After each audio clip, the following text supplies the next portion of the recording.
वज़ीर-ए-आज़म शहबाज शरीफ की डोंगा गली मरी में शंगला गली आमद। सदर मुस्लिम नून मियां नवाज शरीफ से मुलाकात हुई। ज़राए के मुताबिक मुलाकात में वज़ीर आला पंजाब मरियम नवाज भी शरीक थीं। दोनों रहनुमाओं की मुलाकात में बलोचिस्तान और केपी में दहशतगर्दी के महरक़ात पर तबादला ख्याल हुआ। वज़ीर-ए-आज़म ने नवाज शरीफ को अमरीका और चीन के साथ नए स्ट्रेटेजिक और इक़्तिसादी ताल्लुकात बारे ब्रीफ किया।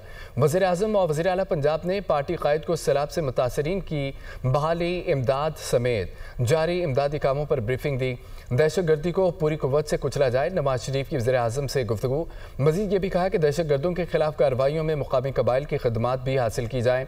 पाकिस्तान अपनी तरक्की की नई मंजिलों की तरफ गामज़न है। वज़ीर-ए-आज़म ने कहा कि तरक्की की राह में रोड़े अटकाने वाले अंदरूनी दहशतगर्द और उनके बैरूनी आकाम को शिकस्त होगी। नवाज शरीफ और वज़ीर-ए-आज़म ने दहशतगर्दों की जंग में पाक अफवाज की कुर्बानियों को सराहा और शहीदों को खिराज अक़ीदत पेश किया। नवाज शरीफ की जानिब से शहबाज शरीफ को ज़हराना भी दिया गया। मुलाकात में इंतज़ामी मामलात मज़ीद बेहतर बनाने के लिए ब्यूरोक्रेसी में रद्दोबदल भी करने पर बातचीत की गई है।